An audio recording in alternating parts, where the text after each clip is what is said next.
Okay.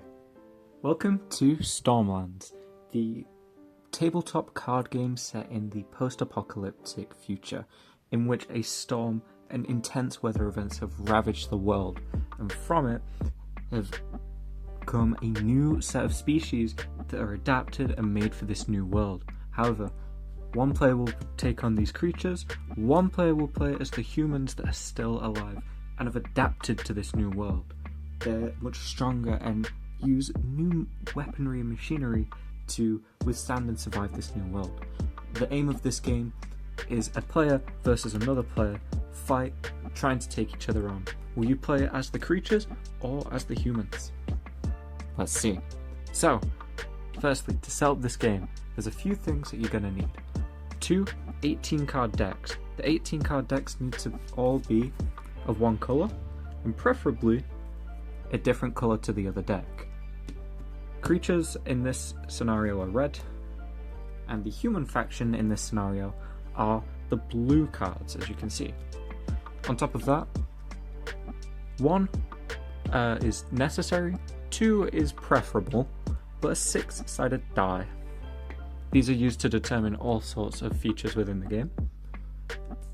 Next is the cost dial, a spinner that can determine how much you've spent in a turn. So you can keep track of how much you've spent on your cards and resources in the aim of defeating your opponent and making sure you're not spending too much or too little. Some other additional things that are useful. The print and play will have a better looking battlefield card and spinner, and something you can use to determine the spinners, because you don't actually need the spinning element, more just the tracking of it. You can use a pen or a pencil or anything like that to spin around it, and some paper to track the storm, the health, and the crits of the players in battle. Now, what's very important to note here is that this can be anything. It can be paper, it can be a notes app, so this is super friendly in not needing extra resources. Once you've got the print and play, the only thing you need really is a die. The print and play will contain everything else. The other things like card stands are just optional additions to make the game have that increased game feel, but they're not necessary to the gameplay at all. So now that we've done that, let's get right into the how to play. So we've got our decks. Now we got to roll some dice. Whoever rolls highest gets to choose whether they go first or second. So first we'll be rolling for the blue, and we'll be rolling a 6-sided die. What we have here is a dice ball or dice tray, just to add to that game feel, but you don't need one, of course. So we roll, and we rolled a 2. Let's see what red team rolls. Red also rolled a 2, so let's re-roll that. A 1 for red, and a 3 for blue. So blue is going to take first. So what happens on the first turn is both players, regardless of who's going first, both draw 3 cards simultaneously.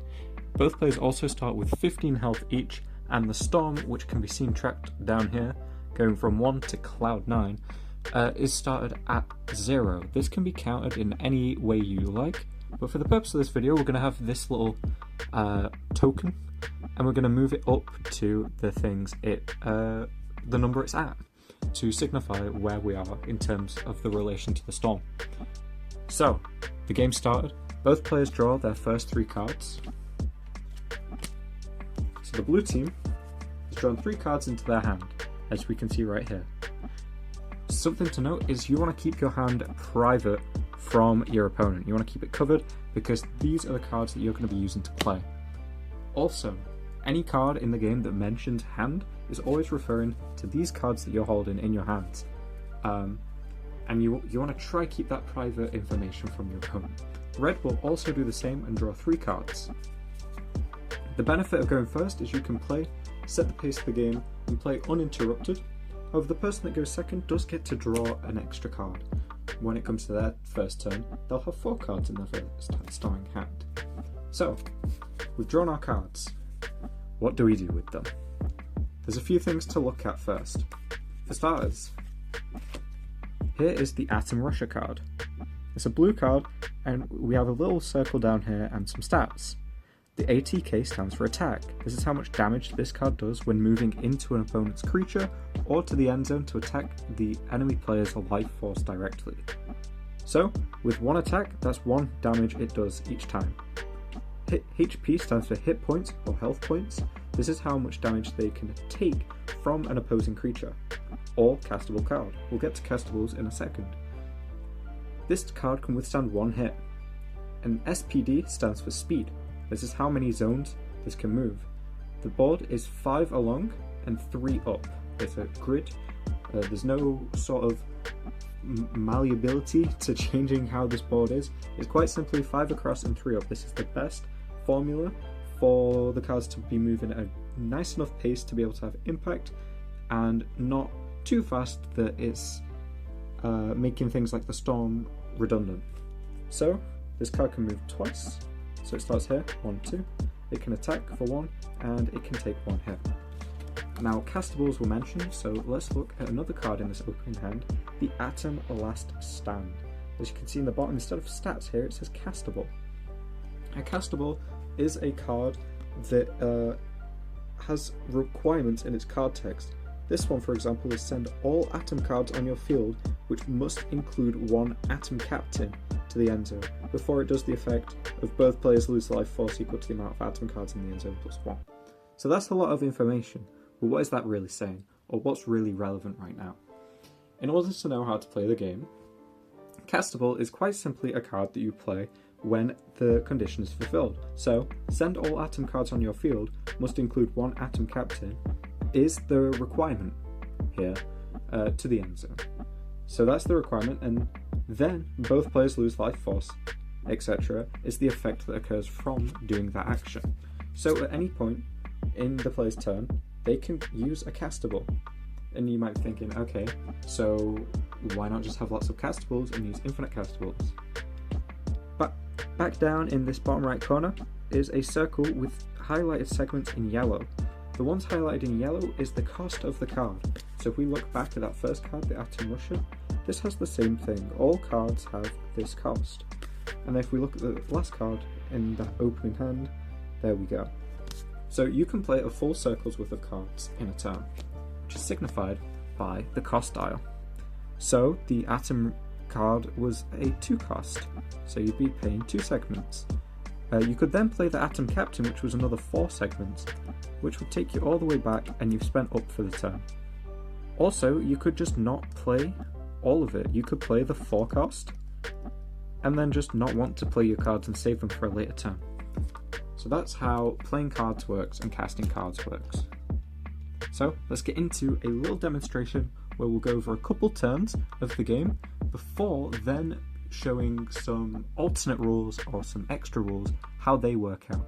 And then after that, you should be more than ready to play Stormlands for your very first time. So, as we know, blue players starting, they have some options here. Atom Captain, as we can see here, says all Atom cards under your control get 1 attack, 1 HP and 1 speed extra. But we can't play any cards yet. Why is that? It's not called Stormlands for nothing. A forecast die was mentioned earlier, so what's that? At the beginning of each player's turn, you roll a die. If you get a 1, 2 or 3, you add 1 energy to the storm. If you roll a 4, 5 or 6, you add 2 energy to the storm. When it hits cloud 9 or 9 energy, everything on the battlefield from both players' control is wiped out and destroyed. So, let's roll. We rolled a 3, so that's 1 energy on the storm. So we'll move that up to number 1. Quite simple. Now we can get into playing cards. So, what we're going to start off with is the Atom Captain, which costs 4 energy.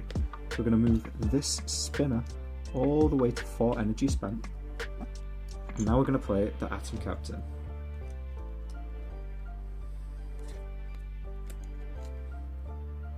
As this is blue team, they can play in any of these 3 starting zones and move it up how they please. Cards can move up the field, sideways, but never diagonally, or backwards. Unless the second wind rule, which will be covered at the end of this how to play video. So, Atom Captain. It has 1 attack, 2 HP and 1 speed. However, it does say all Atom cards under your control get +1 attack, HP and speed. So although it says 121, it's now boosting itself to a 232. With that being said, we'll play it in the starting middle. We'll move it up 2 squares. Now we still have a little bit of energy left, as we can see over here. So we're going to spend that remaining energy.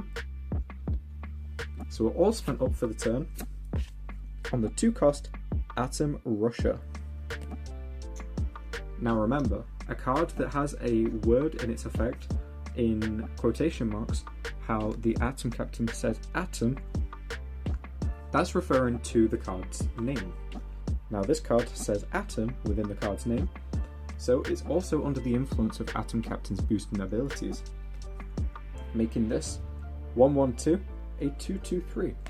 So we'll play it in this leftmost zone, and we'll move it 1, 2, 3. It's 1 zone away from being able to attack the enemy player. That being said, there's nothing left to be spent, no cards left to be bought. There's 1 card left in hand, but we've used too much energy, so we can't play it this turn. So let's move on to red. Let's draw a card for the turn for the red team. And they now have 4 cards in hand. Look at that. Now, remember, before we play any cards, we must roll the forecast die. Let's see how close that storm's getting. We rolled a 1. Okay, so that's a pretty slow storm, and we're moving up to 2. Now we have a few cards here. We have Stormbringer Rax, the biggest creature in the whole deck. The bringer of the storm. Quite poetic. We also have Petit Cretin, a 0-cost, and a castable, Cretin's Blood, as well as the trusty Gust Launcher. Now we have quite a formidable front, almost hitting us directly. We need to stop that. They have a 223 and a 232. So we need to do 3 damage to this to stop it and 2 damage to that to stop it. So how do we do that? Now you might think, Stormbringer Rex, the strongest card in the deck, the biggest creature going, but that's just 1 creature. The red deck likes to play around, it likes to be manipulative, it likes to be a lot more tricky than the unified power and the collaborative power of the blue deck. So, we'll start off with the 0-cost Petit Cretin.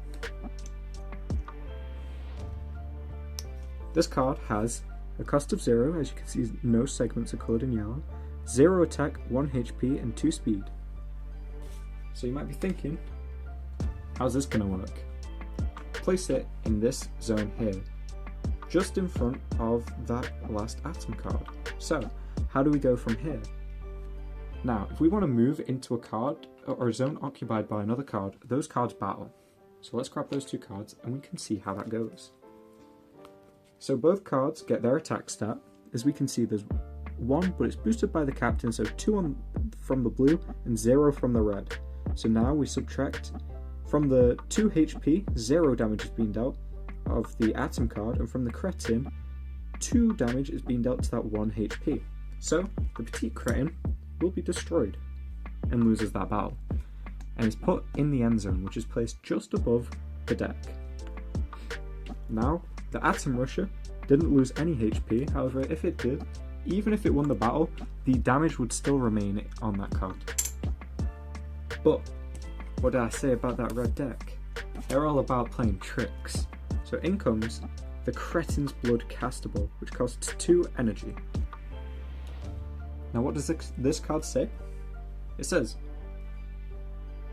if a Cretin you control is sent to the end zone by an opponent's battling card, you can lower that opponent's card's HP by 2. You also must lose 1 life force. So we play that, we paid our price. This card's HP is going to be lowered by 2, which will leave it on 0. Putting it in the end zone. Now what's a life force? What does it mean losing a life force? Life force is the health a player has. They start with 15 each. So with that being said, losing 1 from the Cretin's Blood, red team is on 14 health, blue is on 15 health. Now we'll get to crit rule later, but as of right now, if you lose the life force yourself and it's not through battle, you don't activate a crit, which will make sense in a second. However, for now, red team's still got some cards to play. So for 4 energy, they're going to play the Gust Launcher, which spent 2 already. That'll take us up to the full 6. Stormbringer Rex costs 6, so once we did that crit in play, there was not much else we could do. Now Gust Launcher is a high power, high velocity unit. 3 attack, 1 hit point, and 3 speed. We don't really want to be using a glass cannon unless we can hit the player directly for a lot of damage, right? You might disagree, but red team's going with that philosophy right now. So we're going to go 1, 2, 3 up the field. And remember, cards can't move backwards, so this Atom Captain can't come back and get it now. So it should be fairly safe. With that being done now, the red team's done for the turn. We'll do one more turn to show the last few mechanics before we get into those extra rules. So, let's swing it back around to blue. Remember, draw your card. Should an Atom Assaulter, very nice. And then you roll a die for the forecast. This time it's a 3. Which still only adds 1. So we're on 3 out of 9. And then, what will we do? For the purpose of this video, we'll just do one action this turn, and that's move this captain up to the end zone and attack directly. Once you're in this zone, you can attack directly and inflict damage to the opponent's life force. Something to note especially is if you've attacked a creature or attacked anything at all, you can't attack again that turn. So if you attack a creature and get to the end zone, not the end zone, sorry, to this end part of the battlefield, the end of the battlefield, you can't then attack the player directly as well in that same turn. You also can't attack a creature and then move into another zone with another enemy creature and attack that. Instead, you have to just not move into that zone. So, the Atom Captain made it to the end and is now going to be attacking for a boosted 2 damage. So what does that look like? So as we know, the red player lost 1 life force with that Cretin's Blood card, as it said lose 1 life force. Now, they'll be losing 2 more from this Atom Captain, putting them at 12 HP, or life force. So, they've taken damage, but there's an extra rule called the crit rule. So if you've done battle damage, your opponent, you should roll a die, which is a 2, and now each number on the die will equate to a body part. We've got head, left arm, left leg, right leg, which equates to 1, 2, 3, 4, and 5. If you roll a 6, you can choose the body part yourself. Now we rolled a 2, so red has lost the left arm of their player. What happens when all body parts have been lost? If all body parts have been hit, crit, or lost before the life force has hit 0, you win. It's an alternate win condition. It's especially useful as it allows players who are on the back foot to still have a fighting chance. You can't get overwhelmed and be completely out of the game, like many other card games do. This is a nice way to work around that. Anyway, with that being said, we're going to wrap it up for the playtest there. We're going to cover a few extra rules. So, let's say the storm was on 8. Blue just attacked, and we swing it back around to red. Red's going to roll for the forecast die, and it's a 4. So, what does that mean? We add 2 more, and we've hit or exceeded Cloud 9.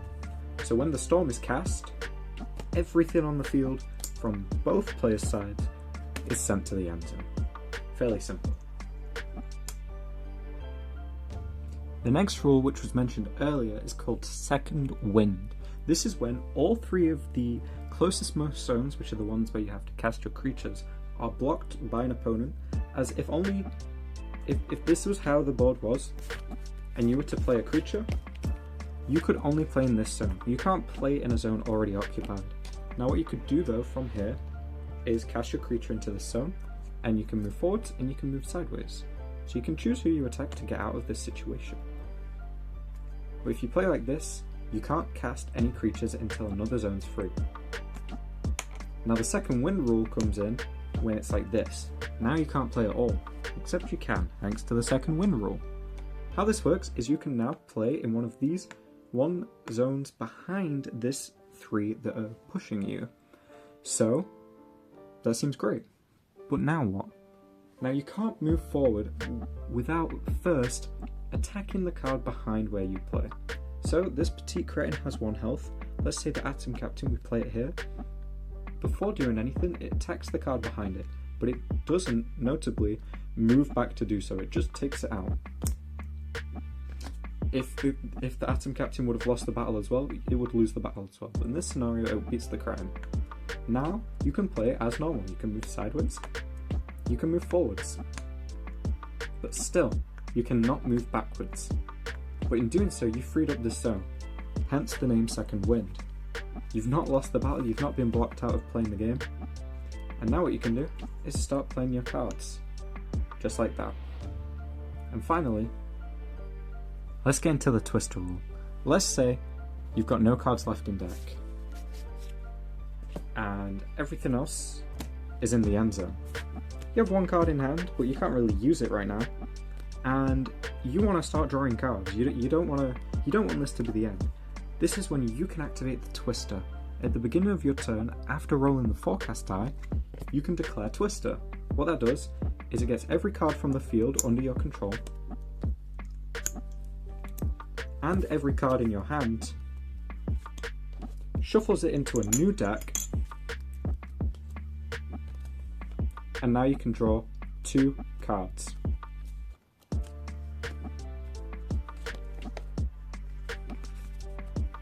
And now you have a new star in hand. However, because you declared a Twister, you must end your turn immediately. This means that you can play aggressively and play recklessly with your cards. There is a small price to play, but you're not completely out of the game. Similarly, if you were in this situation, and all of your cards were in the end zone, and say you had a good hand or a good card on the field and you didn't want to Twister it back into the deck, you could carry on. All it would mean is that you're not drawing a new card on the next turn, unless again, you Twister on that next turn. So you could very easily just play like this and not draw a new card per turn if you really wanted to stick with these cards. This has covered every single rule of the game. It's also demonstrated a few playful turns to show you the gameplay, the game flow, and it's covered the extra rules to show you what might happen in extreme circumstances and the workarounds in play for them. We've gone through energy, card, deck, drawing, what you'll need, how the cards work, how castables work, stats, attacking, crit rule, and a whole lot more. Now you're ready to play your very own match of Stormlands. Have fun out there.